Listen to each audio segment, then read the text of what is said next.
Welcome back, or welcome to your favorite podcast called As Above, So Below. This is Gunnar Regan, my co-host here, Andrew. I'm going to pass it to him in a second. Before we get to that, it's important we start communicating early. All right, this episode is coming after we discussed last time how we came to our name and what it means to us. So if that episode resonated with you, I hope you're starting to find some of those hermetic principles, specifically correspondence, showing up in your life.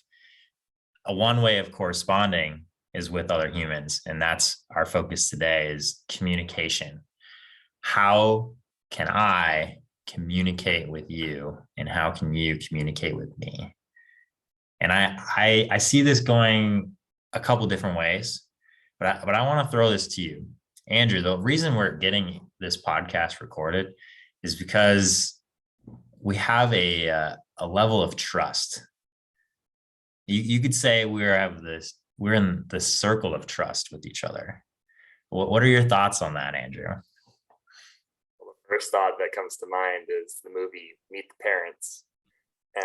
Robert De Niro, the father of the bride to be, who's the groom, is played by the actor Ben Stiller, and Robert De Niro plays a father who's one of those, you could say, overprotective type fathers of their daughter. And in this movie, it's a satire, and it's about the experience that Ben Stiller has to go through, and essentially gaining the trust of the father and becoming an accepted member of their family. And in that movie, he references the circle of trust, and very vividly, he referenced to Ben Stiller, his character, whether or not he is or is not in the circle of trust, and how that relates to our conversation today is the framework that I use when I'm thinking about my relationships and my level of communication. And how, like Gunnar mentioned, when you are communicating with people, how you communicate with people can change and vary based off of your level of trust that you have with that individual. And the way, generally speaking, that I use this circle of trust, I think of it more so like concentric circles. And with each circle that goes further and further out, it's a level of trust. The level of trust changes with each circle as that ring of concentric circles expands. So in the center of that circle is me, the individual. And on the next level would be like my partner, my immediate relatives, my mother, my father. The next level would be my close friends and my extended relatives. Out from there, a little bit more general is, your clients, your colleagues, your acquaintances. And then outside of the circle, I would call those people strangers, because you may have never had any personal experience with them whatsoever. So the level of trust you might have with those individuals is either none or next to none, depending on your situation. So that's the framework that I go through when I think of trust, and I'm thinking about what level of communication I'm having with the person in front of me. And for example, Gunnar and I, like we mentioned, we have a lot of trust with each other. So there's a lot of strong communication when we speak to each other. I'm curious, Gunnar, do you have any thoughts on that? Or do you have any specific frameworks that you use or think about when you're communicating and how that relates to trust? I do. I appreciate how you explained it in terms of who's in your circles of trust and those concentric circles going outwards. The way that your example shows up in my mind is a bullseye. All right, we have these circles coming down, and things that we've covered in other podcasts continue to show up, and that's important, is the self-responsibility aspect of putting yourself in the middle and understanding how you affect others going outwards, right? So if you are taking the time to communicate with yourself, you have a better platform then to communicate with the next circle and the circle beyond that. So using that framework that you've shared, I see a lot of applicability to my own life. Is I know I'm a good communicator with the people that are close to me. And there are issues sometimes in the circles going farther out, as I may miss something.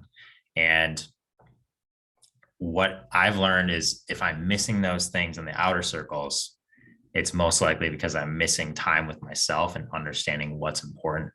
So to transition here, I'm curious what your practices are in improving your communication with that second circle.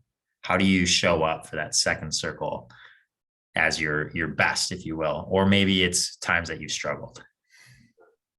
Well, in that second circle, to reiterate, it would be like my partner and my immediate relatives. So the level of trust that I have with those individuals is very strong. So communication is typically it's easier with those individuals. The rapport is there, the prior experiences are there, and those are the foundations that make that level of communication so easy for the majority of time. At the same time, though, there are situations where communicating with those individuals can be challenging, and because the rapport and the trust and the experience is so strong, I notice that sometimes there can be expectations around how you communicate.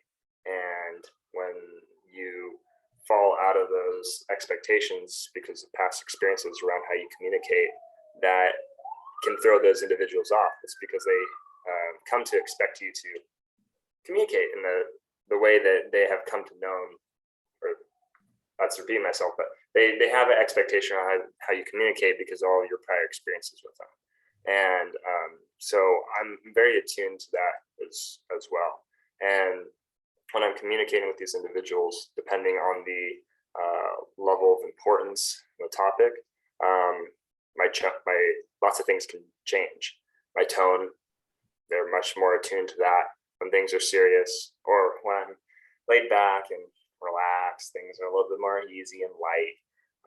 My body language as well. I'm noticing all these things, and I try to be as mindful of them as I possibly can when I'm communicating with these people, because they're the people that are most important to me. And I want to make sure that I'm understood and that we're on the same page. So when it comes to these individuals, there's like a high volume of communication because they're the people that I see the most, or at least my partner is. My parents, not as much, but there was a point in my life where I saw my parents all the time. So that level of communication obviously was strong and developed there. But yeah, I believe that kind of answers your question as far as, how do I communicate with that first level? It's usually very direct as well. And it's being direct is easiest because, like I said, the trust and the rapport is there. We have expectations around how we generally communicate. And most of the time, I stick to those expectations. But like I mentioned, every now and then, when you deviate away from those expected ways of communicating, it can cause a little bit of miscommunication and misunderstanding as well. And that always comes back to me and how I communicate with myself. And I notice, and I've had experiences recently where my internal communication, as far as like my thoughts and being aware of those thoughts and the practices that I implement in my life to be aware of those thoughts, was off. And I was in reflection, I look back and I notice, that's why there was some poor communication with those people, my partner and immediate relatives, is because I wasn't taking care of myself and the way I communicate with myself primarily. I appreciate that. One thing you mentioned that I want to highlight is the expectations that are held in those closest relationships to you. Um, it also goes into how you expect yourself to operate. But I want to focus on how expectations of those people closest to you potentially show up in a way that you may overlook. So for my example of this is my partner is an empath, and there are times when my stoicism or stoic nature gets in the way of us communicating well, because I may miss the cues that she's giving me because I do not fall in the same emotional connection to that, right? There's no emotional empath to the situation at hand. So in your closest relationships, that second ring or the first ring outside of the bullseye, where have you found yourself missing some expectations and then having to rebuild your communication?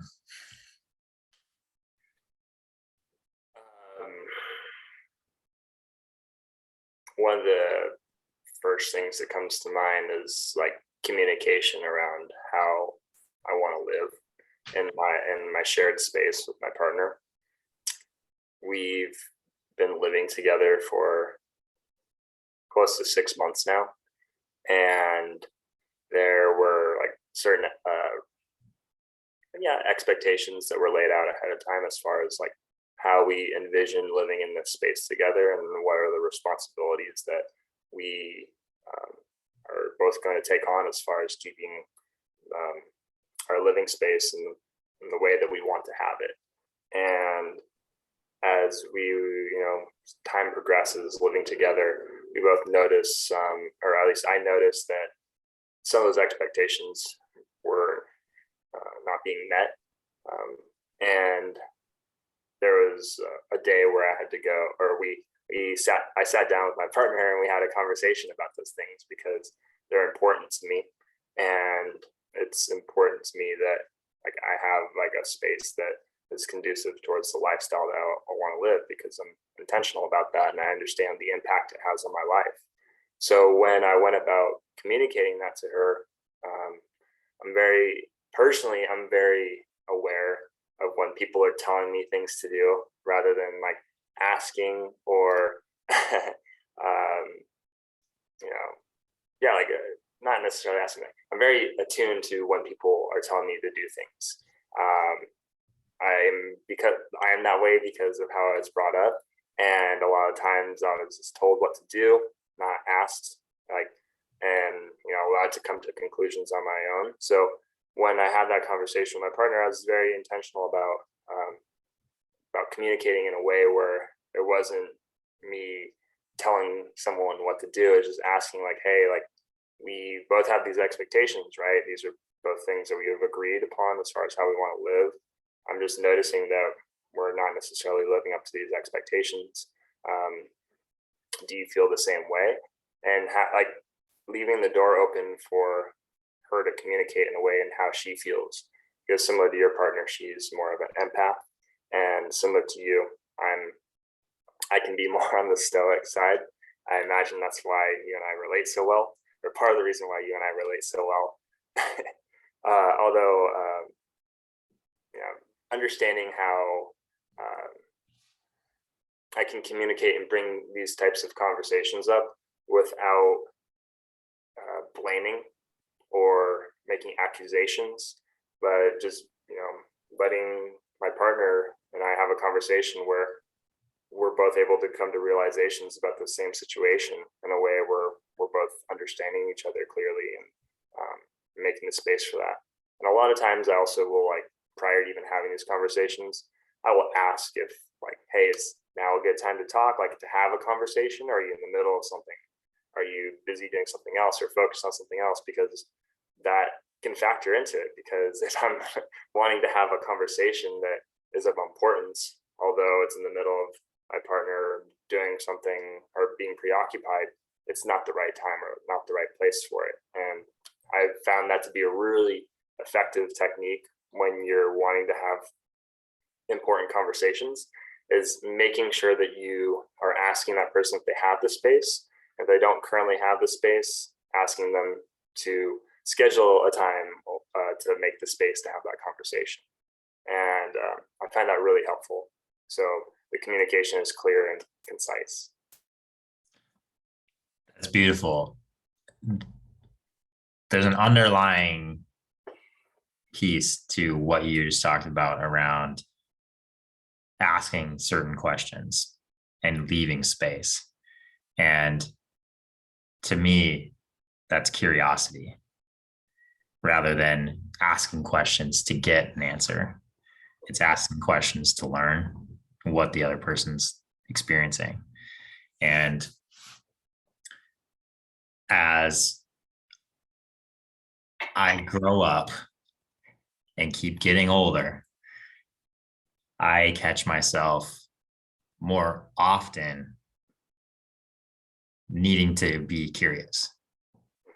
And the need to be curious is so I'm showing up with space for the other person, which is exactly what you're saying. Is I want to ask a question that allows our partner or whoever close relationship is to speak what they're experiencing.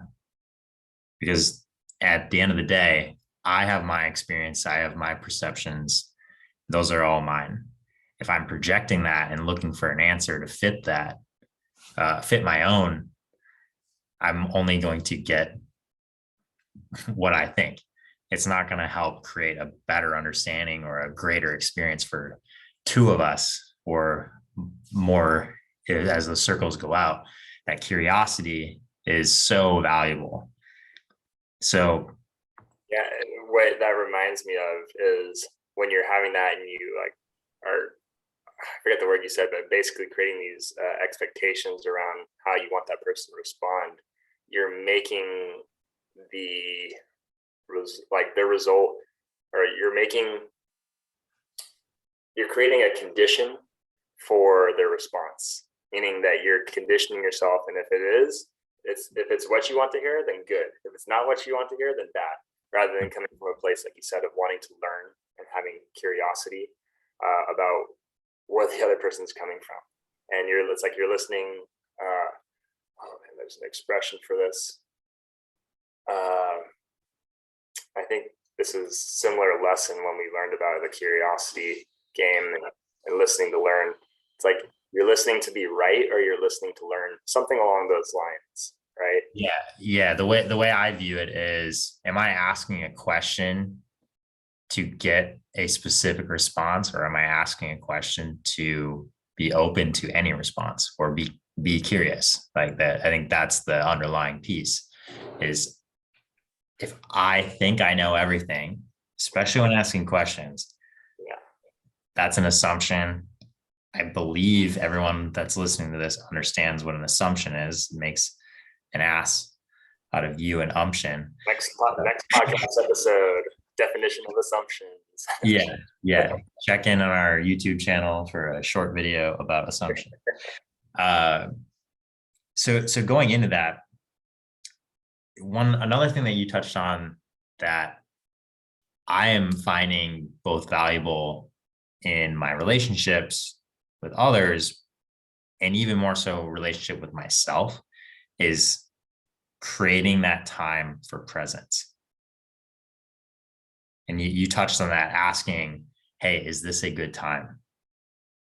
Do you need more time to either think about this, or maybe it's a highly emotional topic. Maybe I need to show up in a way that's, hey, do you need time to work through this on your own before we discuss?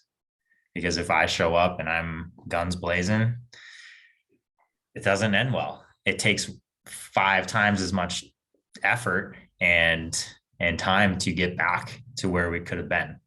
Yeah. Right? Emotions are like rose-colored glasses, or maybe they're flame glasses if you got them at like a truck stop or something, right? Like, what are you seeing the world through is your emotions, and giving the opportunity to the other person to have space, for myself to have space, is huge. I'm curious where that fits into how you are communicating with your partner for creating space for yourself. How am I communicating with my partner to create space for myself? Yeah.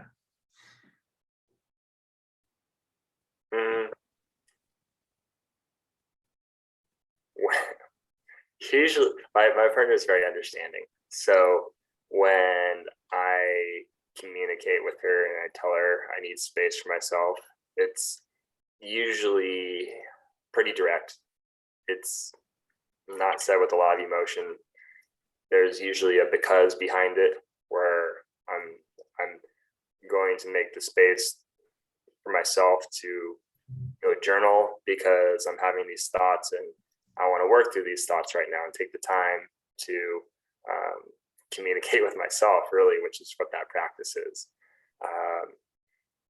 Yeah, she's very understanding. She knows that that's like an important practice for me. A lot of times, like when it comes to like sitting down and focusing on work, I have an additional space in my apartment where I can close the door and focus on the things I need to do. When I communicate with her, hey, I have over the next 2 hours, I'm going to be in the room focusing on this specific task or this specific, practice or whatever it might be.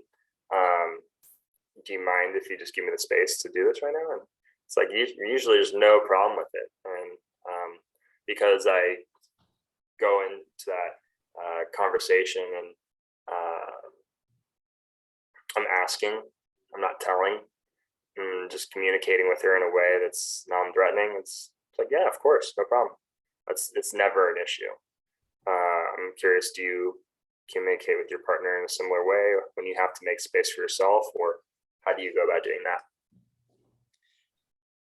I do. And the way I practice that is creating my own personal schedule and taking the time I want to spend with my partner into account when creating that schedule, and blocking off like as much time as I can, because that's valuable to me. And I know she values that very highly.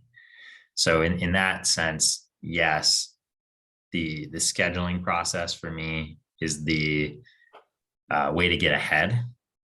And then when I'm at the point in the schedule where it's like, hey, this is time for her, I'm so much more comfortable putting away everything else, because I put that as a priority. And that goes for communication as well, as when I ask, hey, is there a time in this upcoming week where you are going to be available to just hang out, literally do nothing is valuable in those types of relationships, is just spending quality time. It doesn't have to be, hey, we need to go karting every week at this time for the next millennia. No, this is my scheduled time to sit, talk if we want to talk, play a game if we want to play a game. Maybe we just fall asleep in a couch, just pass out. That is a valuable time because we are sharing that. And in a way, that's communication beforehand, and then it's potentially nonverbal in the moment, which leads me to another point I wanted to get to today, is struggles with communicating. Where have you and I, as partners, as coaches, or as friends, struggled with our own communication? And if you don't mind, I'm going to start this off by saying, I can come off intimidating purely by my tone. And I've been told that my entire cognitive adult life, wherever that started, that Gunnar, please show some emotion. Please use some emotion. And when that hits me, it continually hits me like a punch right in the middle of my forehead. Like, oh, right. I can give more of myself out through emotion and tone, inflection points up and down and up and down, all these. And when I'm missing that, people that I care about struggle to communicate with me because I'm not giving them all of the context that I may be experiencing. And that is a stoic thing that I've inherited. You touched on that as well, as we show up as analytical. I'm curious if that is a similar struggle for you. Is tone specifically, or is it the holding emotion, or maybe it's lack of emotion in a moment where someone else is experiencing emotion? Where do you find struggle in your communication? Well, yeah, I definitely can relate. For me, I notice when I'm in a deep state of thought, my natural tone of voice tends to be deeper than most people's, and there isn't a whole lot of inflection outside of that. That's something I'm mindful of. Although throughout my years of coaching, I've become much more aware of how I speak and the words I'm using. And when I do get excited, the inflection comes in. It's more of a natural thing. It's something that, but when I begin to think about it, it becomes a little bit more uncomfortable to do. It's just not as natural.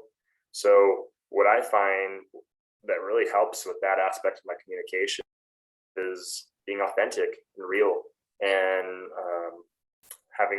allowing for more spontaneity to occur in life. And when I do that, when those emotions surface, it's a lot easier to communicate it, because I'm finding myself just flowing with it more so than trying to pause, analyze it, and then put it out there. So allowing a little bit more flow in how I communicate helps me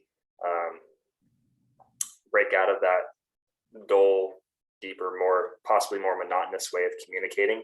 Although, like I said, when I'm deep in thought, that tends to be my default way of speaking. So it's a practice. Although over the years I've become much better at it. Something that I have worked on a lot, especially in my relationship, in regards to communication, is something that I learned as a child, and is as a child, when I would get upset or get into an argument, the default was to just close off and not say anything, right? And just to find so be it. I'm going to remove myself from the conversation, so there's no longer a conversation. I'm choosing to no longer participate in this. And as I got older and I realized that I was still acting out that child in me and how I communicated, I realized it was not serving me, was not serving the other person. And whenever I noticed that feeling of wanting to revert back to that state where I'm frustrated or angry about something and just wanting to close off, that's when I practice opening up and realizing, okay, this is an opportunity right here to really enhance my level of communicate maybe my frustrations, my thoughts on the specific conversation, and really get better at that. And it's something that I'd say for most of my adult life, I was not in a long-term partnership with anyone. A lot of things were much shorter, and during those shorter relationships in my life, that type of person showed up more. But as I began to work on that, I noticed that my relationships improved a lot with people, and it ultimately has resulted in what I consider to be a successful long-term relationship up to this point with my partner. And I know that a lot of the success that my partner and I have in our relationship right now is due to that evolution in my ability to communicate with her, and the fact that I've evolved past that child that was in me, and how I used to want to close off whenever you kind of hit that wall of, let's say, disagreement or argument that you might have had, instead of trying to just continue to chip away and break through that wall and continue the conversation. Because there is no communication if you're, well, I guess choosing not to communicate might be able to, or might be one way of communicating, although it's a very, very difficult way to communicate by not communicating. If that makes sense. It does. That's it's valuable to share that the relationship you're in currently is built upon a few things, and that is honest, open communication, right? One, probably the biggest, if not the biggest, that was redundant. Communication, tough. Words are tough sometimes. The most important thing that started the relationship I'm in now is in my other relationships prior to that, I missed opportunities to be honest. And for whatever reason, I, at those times, thought it was better if I held things in or didn't share. And what I've wanted since the beginning of starting the relationship I'm in now is, if I'm going to expect honesty back, I have to be as honest as possible out. And as difficult as that can be to get past it, you mentioned holding things in when you're younger and moving past. That works for a period of time, but that's where it's like putting logs in a fire. Eventually, you're going to have too much fire inside. That's going to hurt you, right? So being able to express things can open up so many possibilities. Like, I want to be honest with my partner. I want to be honest with you as a co-host. I want to be honest with other people. And when I'm honest, the feedback I get more often than not makes me a better person, right? Like, I only know so much that's in my head. If I can communicate what I'm experiencing, whatever it is, to my partner, they can give me a perspective back. What are they seeing? What am I doing that they're noticing? And then that foundation of honesty is, it brings so much joy and potential from there. Where if you're holding things back, and I'm not telling, if you're listening to this, I'm not telling you need to just start telling everyone everything. Filters can be important. Filters are important. That's a censorship of yourself topic we could get into another time. But that trust that I have with my partner started with, I knew that I loved myself, and that was important. If I'm going to show up for anyone else, specifically my partner, there has to be love for myself first, to then give love out. So I encourage you, if you're listening to this, take a moment, think about what is one thing that you love about yourself, and then show up with that energy for your close relationships. It can be so small. Something you love could be so small, and it can grow in honesty. It can grow in potential and joy.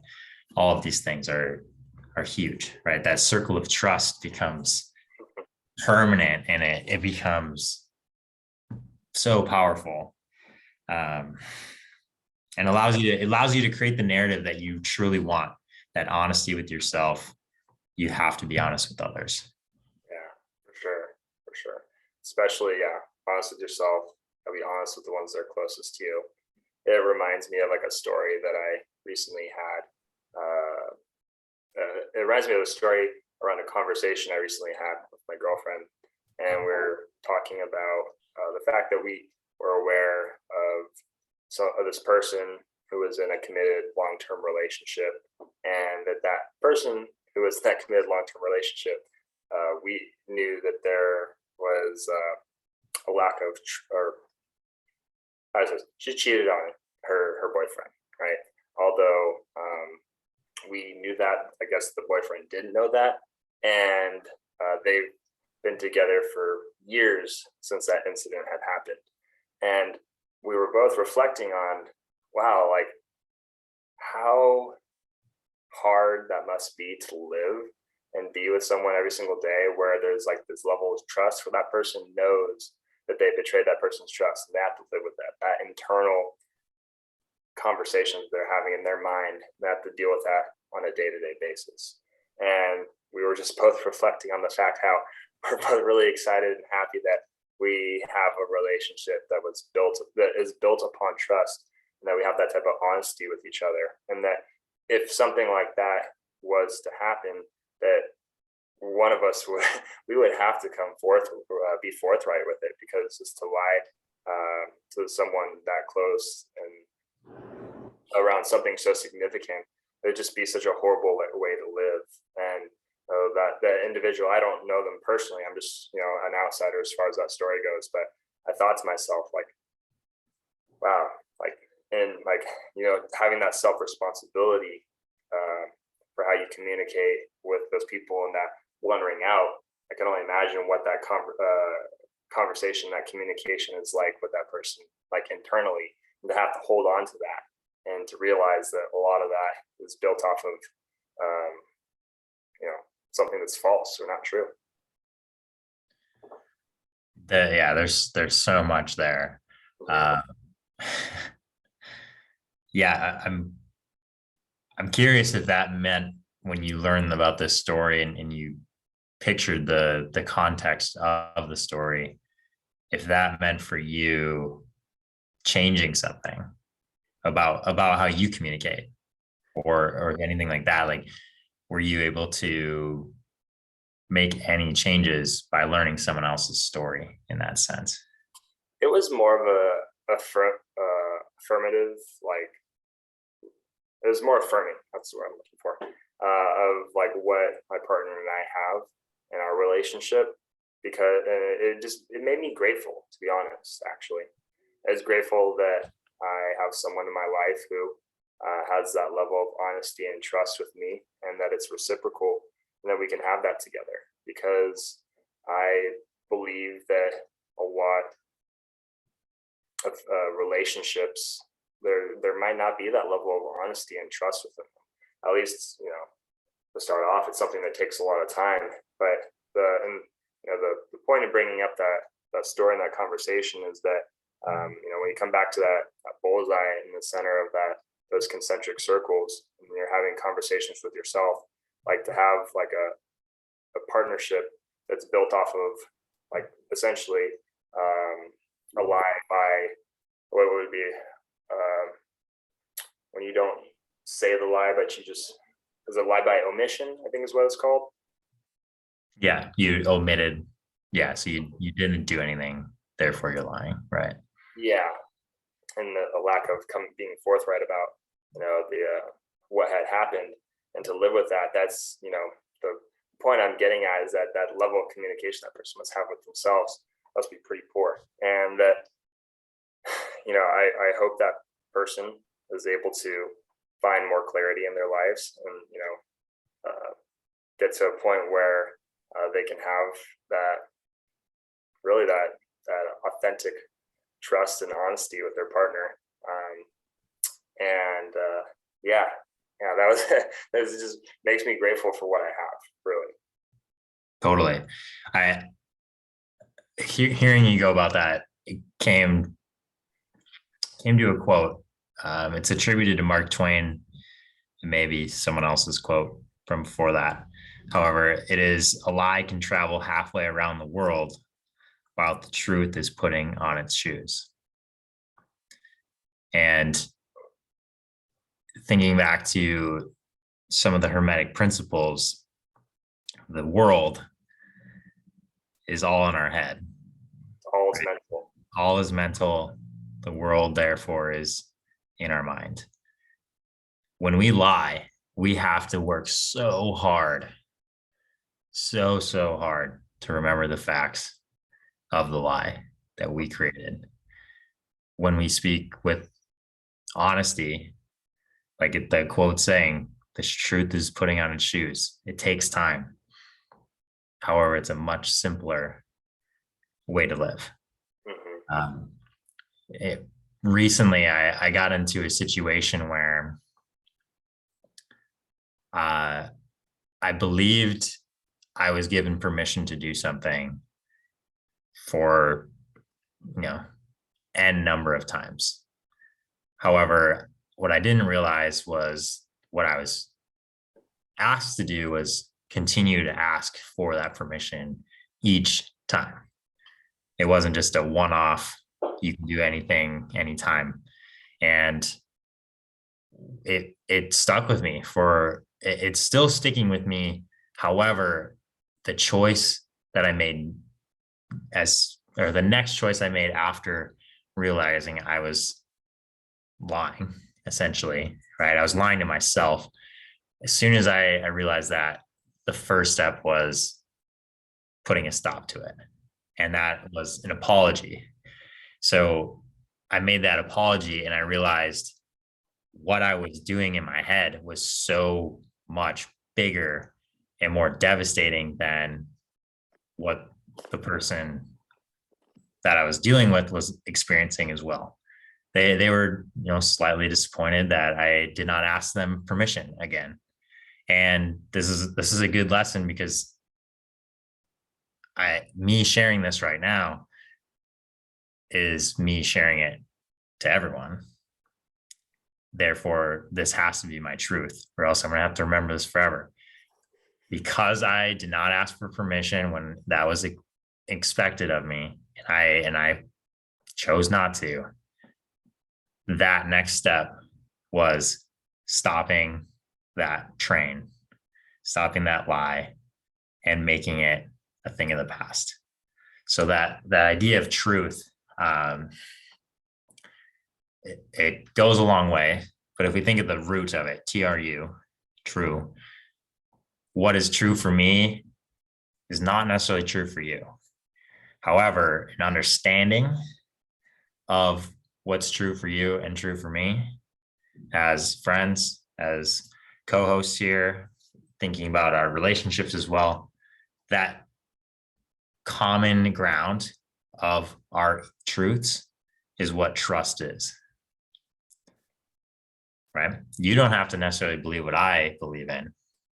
I don't have to believe what you believe in, but that respect there is where trust is built. And in my experience, in my opinion, I'm curious where in your relationships, or specifically your partner, how have you learned about each other's truths since cohabitating?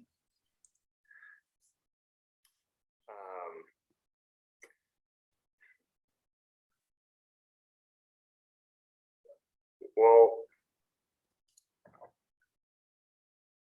I'm trying to think of any examples specific to since we started living together. I'm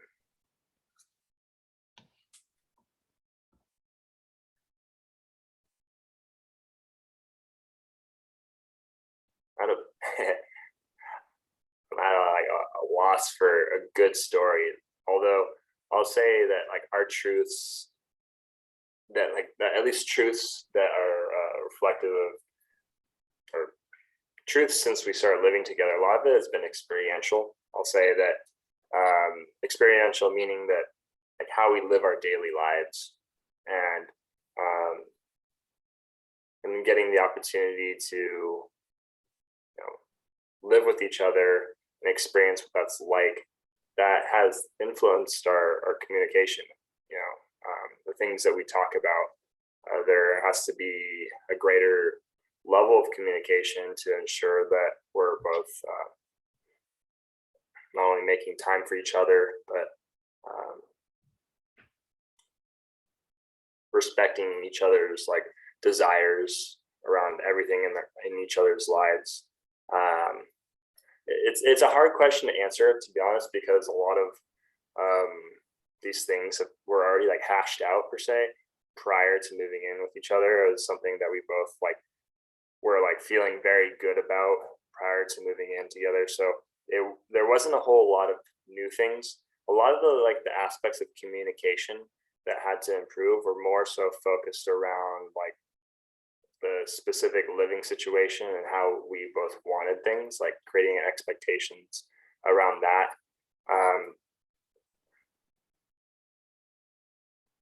Outside of that, I guess communicating with each other and supporting each other. There's a lot more support, I'll say that, for each other as we both experience like challenges and successes in our lives, because we live together. The space, or sorry, the opportunity to collectively experiencing like the wins and the losses together, or the challenges and the successes together, is greater. So when we communicate about those things, it's a lot of fun. Like getting the opportunity to share like wins in my business with my partner, getting to share wins with my partner about things that I'm working on, like specific practices for my mental well-being, my physical well-being, and receiving that support from her. That's been a fun process of communication. Of course, there's other aspects that are challenging of communication. I can recall, actually, this might be more relevant, but I can recall, moments where my level of communication was not in line with what my partner had come to expect from me, as far as being supportive of her in a challenging period of time. And there was like a conversation around that. And it was a learning opportunity for me to be a more supportive partner, and an opportunity to become more aware of when my partner needs that support without being asked, but becoming just more mindful of supporting the partner when I can see that there's like obvious distress or dissatisfaction around something. And what I'm learning is to make sure I come in those periods of time, is to make sure I come from a place where, like, we talk about being curious, but also or make sure to ask the questions ahead of time, how your partner would like you to receive that communication. So for example, I think this is great advice for a lot of the guys out there on how to be better communicators with their female partners, is when your partner is expressing strife around some type of difficulty in their life, be sure to ask them if they like advice, or are they're looking for advice, or are they looking for someone to listen and like vent to? Because there's a very strong distinction between the two. And if your partner is looking for an ear to vent to, and you are looking to solve the partner's problems, you're going to have miscommunications and argument there. And what I'm learning too is to be able to make better distinctions or be able to recognize my partner when she's experiencing those things, have the awareness and mindfulness to ask the questions around how she would like me to communicate with her in that specific scenario. And that has been very helpful for me, because it's like I mentioned before, like when I'm communicating, I want to make sure that I'm like coming from a place of curiosity and want to learn about what the individual has to say. And I imagine being a man or a male And a lot of times, like the type of analytical males we are, when we have a hammer, all we see is nails, right? And we want to like always come and hammer those nails down, right? And always trying to fix the problems rather than just like listening and being aware and attentive to what our partners have to say. And that's a practice for me that I've been working on a lot, and I've become better at it. I see you making some faces and smiling there, Gunnar. I'm curious. I imagine you must relate in some way or form here. Yeah, totally. Like the alpha male image of jumping off the top rope and just body slamming any problem into oblivion is not the answer. I love the metaphor there. Body slamming the problem into oblivion. Wow. Yeah. When really my greatest strength and a compliment that means many things to me is I've asked people this in many different places, like, how would you describe me? Right. And most the frequent answer is, Gunnar, you're a rock. And my comedic response is, you think I'm a rock? However, I love that imagery because where I show up best is when someone needs something to crash into. And I know myself, I can take a lot. And that's a superpower. I can let those waves crash over and over and over again until that ocean settles. And then I'm still there. And I may be altered slightly if we're thinking geologic conditions. However, being a rock and allowing your partner to lean on, and for me to give support in return, right? If we're going back to my physics major days, right? Equal and opposite forces, right? Whatever needs to be put out by my partner, I can take, because it's worth being there, and it's worth showing up for them. And going back to what you were saying around male analytical mind, like we are, is to ask the question, what do you want from me right now? And the this is a coincidence. I asked that exact question to my partner last night because the situation was I was being a shitbag by speaking all these things that I know, when in reality the situation wasn't about me. And I was able to reflect on that quickly, ask the question, I'm doing something that's not helpful. What would you like from me? And that's it's something that is learned over time, like you were saying, right? You have to go through those experiences to become more aware of them when they show up. So again, this podcast, you and I are relating these different topics, and they all come back to self-responsibility, right? If I want something to change, I have to be willing to change myself.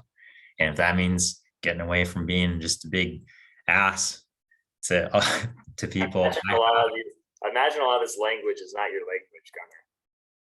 Not typically. Shit bag. Yeah, you shit bag.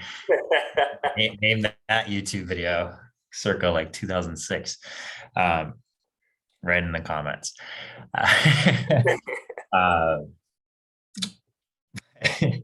Yeah, it's not the language that I see myself with. However, my ability to detach and realize this is not about me. However, I can be helpful in this situation to my partner.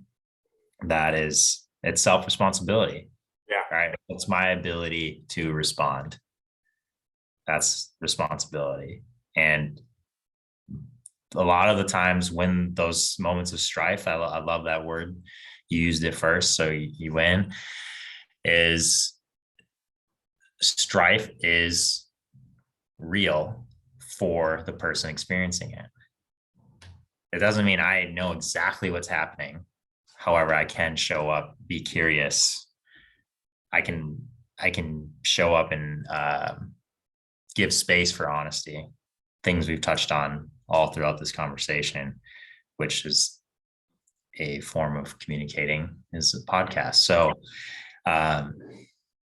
yeah, this is a really cool conversation. I was honestly worried coming into it because there's a lot of weight on communicating with your partner or the people really close to you. So to give it reverence in that way, that's why I was nervous. I'm curious, Gunnar, because I know we're getting towards the end of our conversation here. To leave something actionable for our listeners, are there like any actionable steps or recommendations you would suggest to our listeners in regards to communication, not only with their partners, but everyone else that they interact with? Something that they can take away and apply in their own lives? Definitely. Think back to the very first thing we were talking about is the circle of trust. And where does the circle start? It starts with ourselves. So giving yourself time to practice awareness around what things you're going through and what things you want to go towards, which in our language as coaches would be, what is your goal? A goal could be, I want to lift this much weight. Well, how am I going to get there? Most likely need to communicate with the coach or someone that's done it before. Yeah. Same thing goes with relationships. Communicate with your partner, but it starts with, what do you want? Yeah. What do you want out of a relationship? What do you want out of your relationship with yourself? What are those traits that you wish to live? And we touched on some really important ones: curiosity, showing up, giving space, honesty, going back to self-responsibility and being aware of emotions, because emotions are valid. They're always valid. And I'm saying that because in my experience, I've missed that at different times. And the more I can reflect on that through journaling specifically, emotions are very valid. Say you're going into the biggest job interview ever. That's a performance. There's going to be emotions around that. Say you're going into a practice for a team you've been on for years. The emotions might be less. However, you can key in on them and become more aware of yourself. And then you can start to share with honesty, curiosity, going from there. Let's throw it right back to you. What are the practices that you recommend? Well, first off, I agree with what you said there about working internally first, taking that self-responsibility for how you communicate with yourself. And one of the actionable steps I would first suggest would be to do that through journaling. Something that's a practice that I'm ebbing and flowing through, and I'm working on my consistency with it. Although from my experience, I can say the more journaling that I do and practice reflection of my thoughts and the experiences that I have, the more clarity it gives me around how I want to live my life and how I want to live my life with my partner. So that being one of the first things.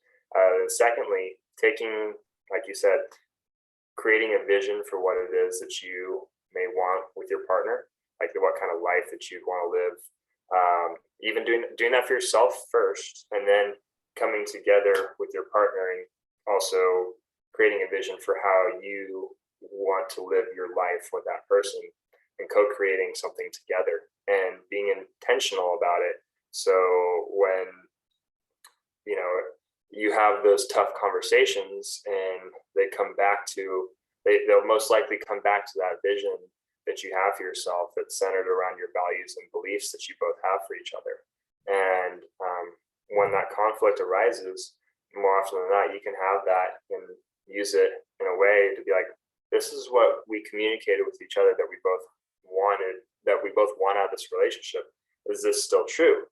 And if it's still true, it's usually partners in the relationship can realize like, okay, like, maybe I was a little out of alignment, whether it's myself, my partner, and they're like, you're right. Yeah.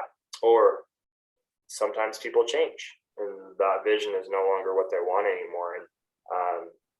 And then, go take a step back again, work on co-creating something for yourself. And if there's, I haven't had to experience this yet, and I hopefully won't because my relationship is successful. Although if the vision is no longer in alignment, taking the responsibility for yourself to move towards a life that is in alignment with what you want, and allow your partner to move to a life that is in alignment with what they want as well. So that being like a really important practice. Up to this point, my partner and I, when we've co-created visions, they've been very much so in alignment, and it's been a great tool for us to calibrate and make sure our relationship is evolving in the way that we want to. So for anyone in relationships, I would recommend that as a powerful practice to create more clarity about what it is that you both want in that partnership. And then my last action step would be to just remember you have like 2 ears and 1 mouth for a reason, right? Remember the listening is a superpower. And if you listen to people, you'll typically hear what it is that they want, especially when it comes to relationships that are really close to that bullseye, even the ones that are outside from that bullseye, even when interacting with strangers. When you listen, people usually tell you what they want. And when you can improve your skill as a listener by having curiosity and attempting to listen to learn, you are going to come from a much better place and have much more success with the close relationships in your life, and probably have a higher quantity of close relationships in your life as well. Well said. Well said. And to take us out the way we came in with the movie quote, if you don't take time to look around, sometimes life will just go right past. So that was way off from what Ferris Bueller said. Or something? No. It's Ferris Bueller, but it's the knockoff version. I just we don't have the rights to that quote, so You won't be able to block us now because you messed up the quote. Yeah, they'll be like, oh, this guy doesn't even know what he's trying to say. Which, funny enough, good way to end it. If you're listening to this podcast at this point, we appreciate you greatly. If you want to connect with us, we have an Instagram for this podcast, As Above, So Below podcast, with some underscores in between. Hold on, let me double check. Let's get the underscores right. It is As Above underscore So Below underscore podcast. Yes. Don't hate us because of the underscores, but find us in other ways. If you're looking for me, I'm at Gunnar Regan, Gunnar with an A, on Instagram, and as well as at Animus Coach, ANIMUS Coach. And Andrew, how can people connect with you? I have 2 Instagrams as well. One being Swasey underscore fitness, more of a personal page. And then I have Swasey Fitness personal training. And that is my business page as well, if you'd like to reach out for coaching. Beautiful. Well, we appreciate you. Thank you again for listening. Make sure to like and subscribe if you're on YouTube. Subscribe so you get all the latest updates on our podcast on Spotify. Ooh, ooh. And we'll catch you on the next episode. Peace.